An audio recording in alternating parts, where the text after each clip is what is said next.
Chapter 15. "Let us be calm," said Uncle Benjamin. "Let us be perfectly calm." "Calm?" Mrs. Frederick wrung her hands.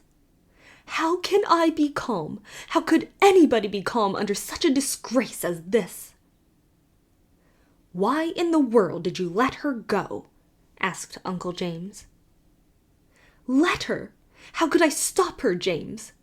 It seems she packed the big valise and sent it away with Roaring Abel when he went home after supper, while Christine and I were out in the kitchen. Then Doss herself came down with her little satchel, dressed in her green serge suit. I felt a terrible premonition.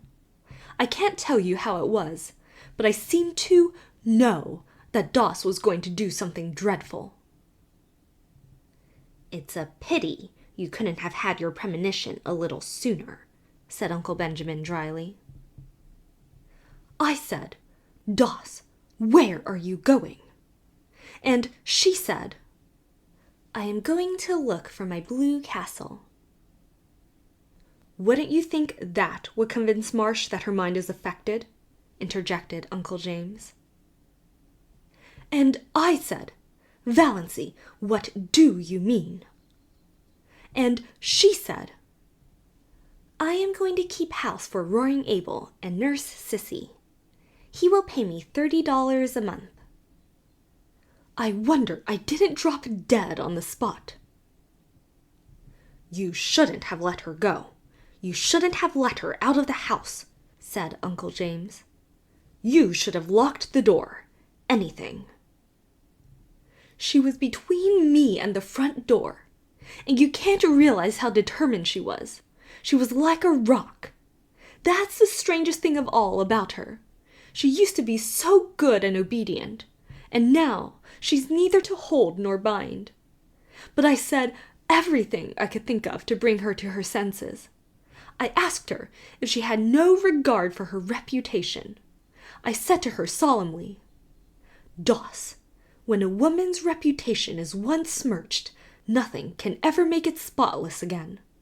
Your character will be gone forever if you go to Roaring Abel's to wait on a bad girl like Sis Gay."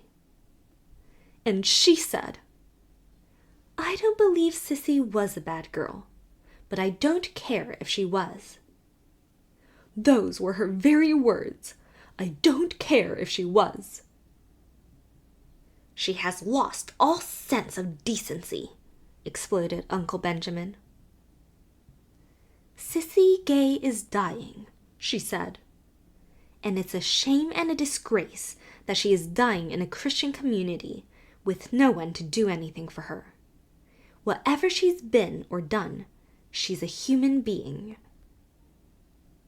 "Well, you know, when it comes to that, I suppose she is," said Uncle James, with the air of one making a splendid concession. "I asked Doss if she had no regard for appearances. She said, "I've been keeping up appearances all my life. Now I'm going in for realities. Appearances can go hang."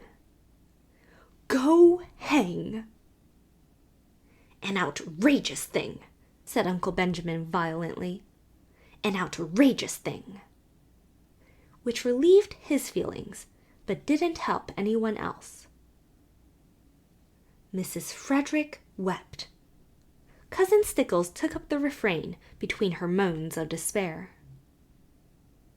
"I told her, we both told her, that Roaring Abel has certainly killed his wife in one of his drunken rages, and would kill her.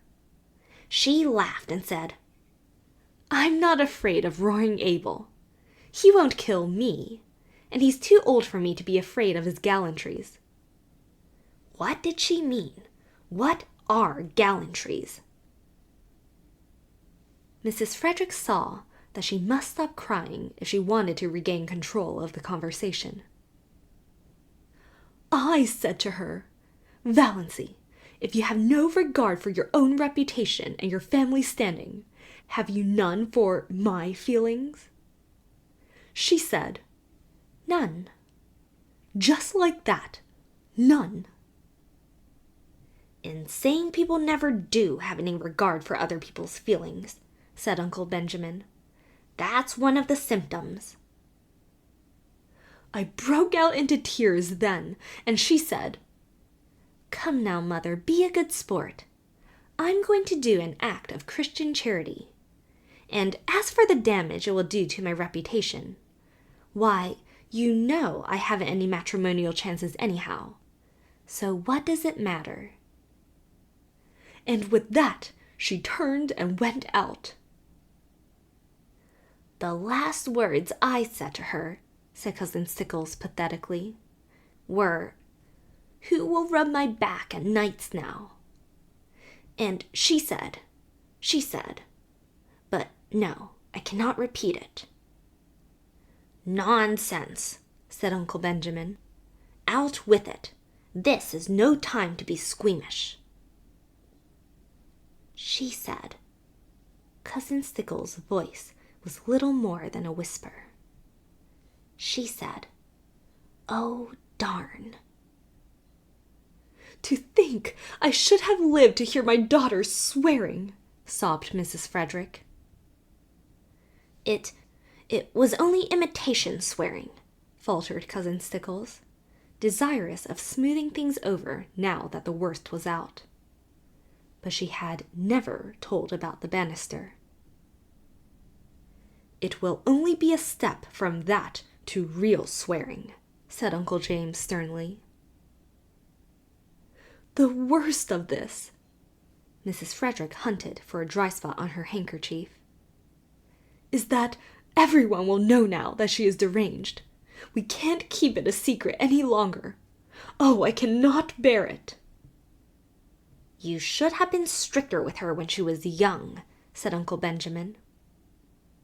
I don't see how I could have been, said Mrs. Frederick, truthfully enough.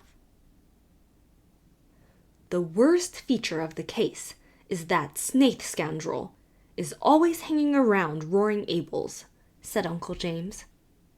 I shall be thankful if nothing worse comes of this mad freak than a few weeks at Roaring Abel's. Sissy Gay can't live much longer. And she didn't even take her flannel petticoat, lamented Cousin Stickles. I'll see Ambrose Marsh again about this, said Uncle Benjamin, meaning Valency, not the flannel petticoat. I'll see Lawyer Ferguson, said Uncle James. Meanwhile, added Uncle Benjamin, let us be calm.